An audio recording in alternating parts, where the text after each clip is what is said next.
We sing every morning in the Guru prayer, my only desire is to have your consciousness purified. I have my consciousness purified by the words emanating from your lotus mouth. So, I thought we would get purified by hearing from Prabhupada. Actually, every word coming from Prabhupada's lotus mouth purifies our hearts, liberates us from this hellish nightmare of material existence. So, if Prabhupada were here right now, we could hear what he's saying. But actually, he is here right now. Srila Prabhupada is fully present here, right now, right here. We went to the Ratha Yatra in Sandton. They gave us a little copy of Krishna the Reservoir of Pleasure. We're going to read from this book. Every word is purifying our hearts. Krishna the Reservoir of Pleasure. We'll read and discuss this amazing, amazing essay by His Divine Grace Srila Prabhupada. Krishna, this sound is transcendental. Krishna means the highest pleasure. Each of us, every living being, seeks pleasure, but we do not know how to seek pleasure perfectly. With the materialistic concept of life, we are frustrated at every step in satisfying our desires for pleasure because we have no information regarding the real level on which to have real pleasure. To enjoy real pleasure, one must first understand that he is not the body, but is consciousness. Not exactly consciousness, where consciousness is actually the symptom of our real identity. We are pure soul now merged within the material body. Modern material science lays no stress on this. Therefore, the scientists are sometimes misled in their understanding of the spirit soul. But the spirit soul is a fact which anyone can understand with the presence of consciousness. Any child can understand that consciousness is a symptom of the spirit soul. So, any child can understand it. What about us adults? Can we understand that consciousness is a symptom of the spirit soul? Well, it's very simple. You are conscious, aren't you? Now, if the body is dead, you can even kick it and it won't mind. You can kick it even. There's no consciousness when the body is dead, you see. So consciousness means the presence. Consciousness is a symptom of the spirit soul, you see. So right now, we have consciousness, but we're misidentifying. We're misusing our consciousness to misidentify with this lump of blood, urine, pus, mucus, etc. And that's why we're suffering in so many ways, day in and day out. The fourfold miseries, birth, death, old age, and disease. The threefold miseries, adhyatmic, adhibodic, adhidaivic. We're being bombarded, blasted at every minute with all these suffering conditions. This means we're not very intelligent, you see. We're a bunch of stupid idiots, really. It's embarrassing, but the fact is we're a bunch of stupid idiots. We're identifying with this blood. Here we are, eternal spiritual beings, Satchidananda Vigraha. We have eternal forms that are full of bliss and knowledge, but instead we're misidentifying with Asat, Achit, Nirananda. So let's take advantage of the bona fide spiritual master, His Divine Grace Srila Prabhupada. Take his words to heart. Imbibe them very deeply within our consciousness. Let us embrace these instructions of Srila Prabhupada is our very life and soul, and in this way, Prabhupada will pull us out of this miserable condition we're in right now. His next paragraph goes this way. Now, the whole process we are trying to learn from the Bhagavad Gita, the Song of God, is how to bring ourselves to the level of consciousness. What does that mean? I mean, we're not really conscious right now. Our present level is we're unconscious. We're not really conscious. We have to bring to the level of consciousness. And if we act from the level of consciousness, then we may not be pushed again onto the level of the bodily conception. And if we continue on that level, we can continue to act in pure consciousness. Then at the end of this body, we shall be free from material contamination and our spiritual life will be revived. And the ultimate result will be that in our next life, after leaving the body, we shall have our full eternal spiritual life. So, someone may say, well, I don't know, maybe this is just some fancy flowery words. How do I know it's really true? How do I know this is actually true? Well, give it a try. We've tried so many lives to enjoy as a pig, as a monkey, as a tree, as an insect. We've tried as a Brahma also. We've tried so many ways to enjoy here in this material world. And each and every step, we've been frustrated. So, if you want to gamble, why not risk one life for Krishna? You see, why not give one life to Krishna and see what the result is? We all like to gamble. Actually, it's one of the 4 regulated principles. Do not gamble. We all have a gambling propensity, you see. So why not gamble one life, you see? Lay your bet on the table. I'm gambling one life.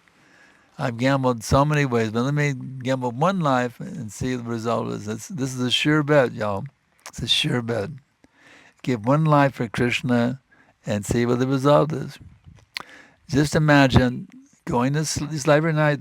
It's like a hard day's work. We lay down to go to sleep. Right? The pillow is there. We lay down. I can go to sleep now. Just imagine going to sleep.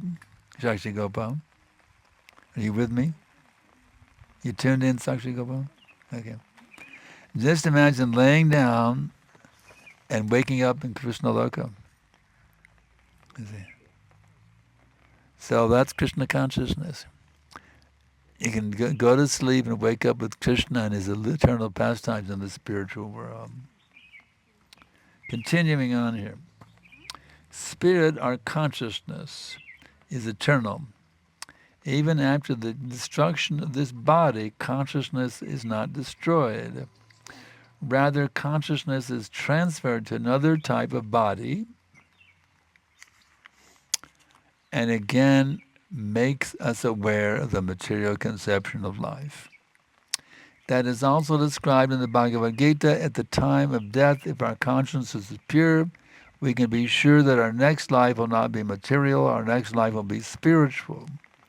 If our consciousness is not pure at the point of death, then after leaving this body, we shall have to take another material body. That is the process which is going on. That is nature's law.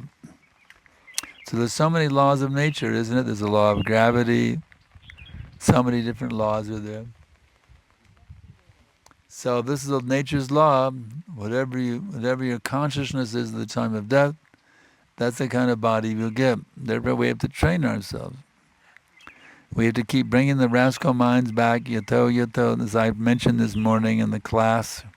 Yato nischalati manaschanchadamastaram tatastato nayam yatat atmayavavashamyam.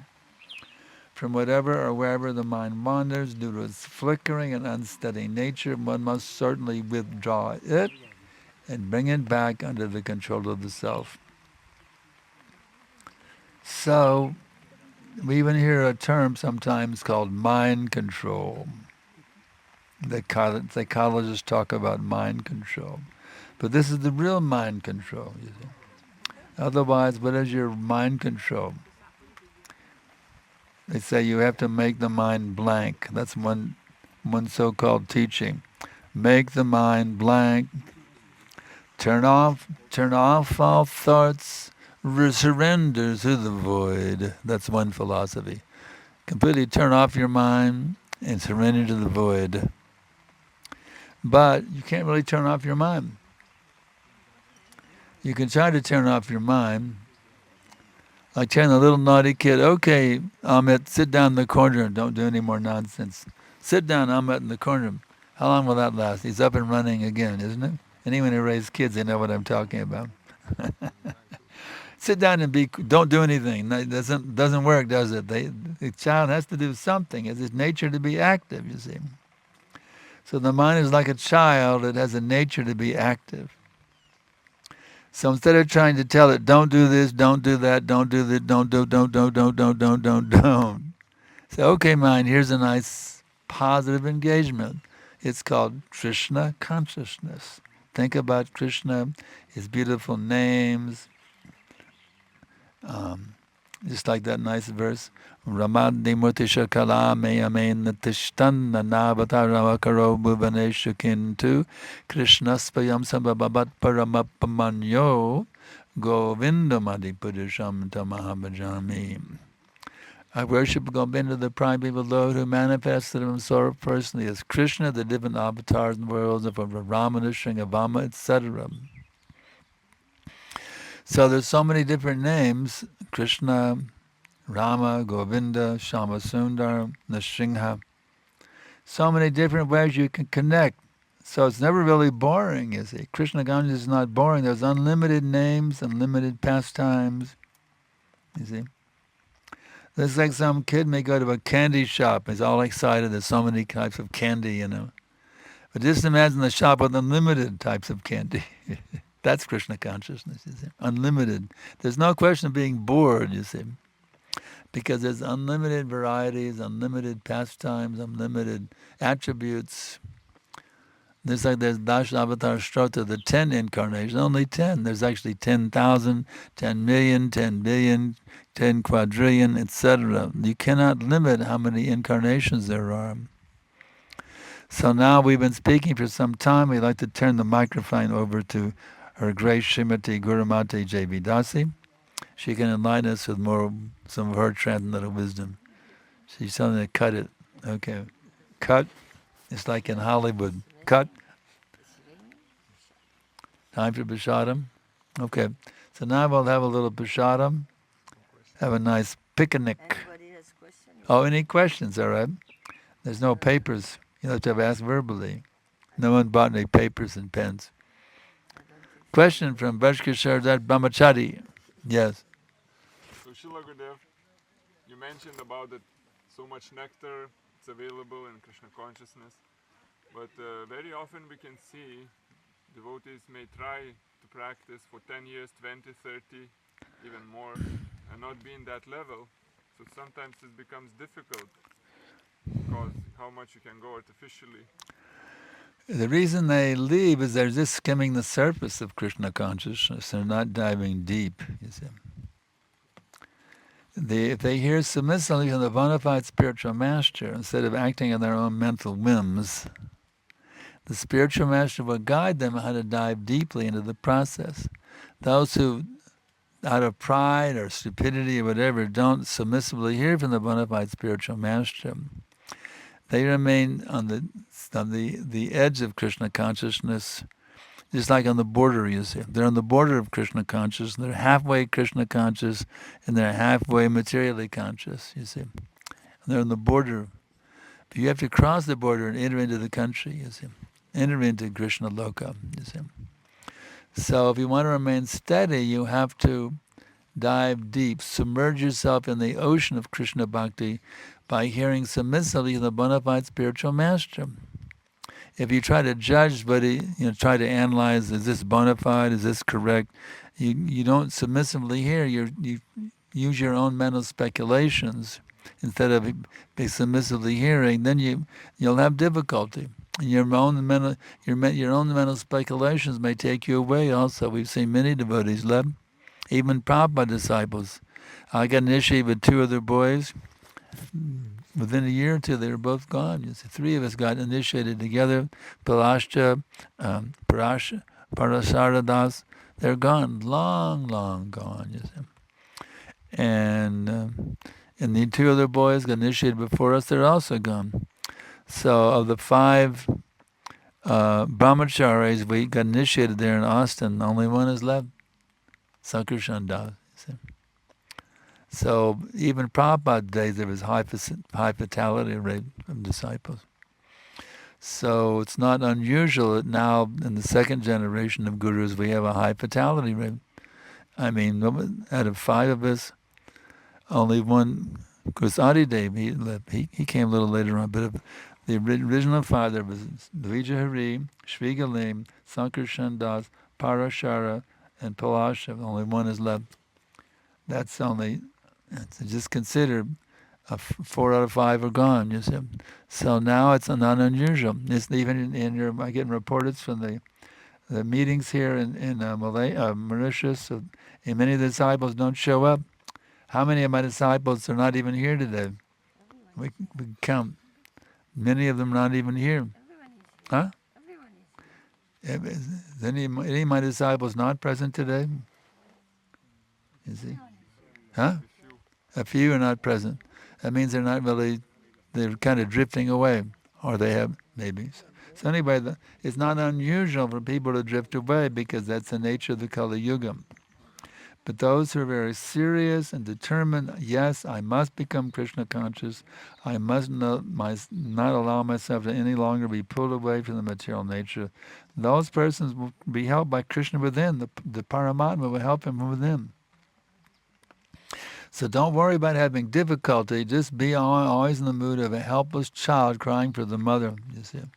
And then the spiritual master will help you from within your heart. The Paramatma will help you within the heart. The Prabhupada's books are here. The Devotees Association is here. You will be helped in so many ways from within and without if you're really serious, like a child crying for the mother. Anything else? Or we wrap it up now? Wrap it up and unpack it. Unpack the prasadam. We do not know when it can heavy rain come. Heavy rain. Actually, we're inside a cloud right now. It's something. It's like mystical, you know. We're inside a cloud. This is actually a cloud. We're inside of a cloud right now. Okay. Well, let's go ahead and honor prasadam in case we have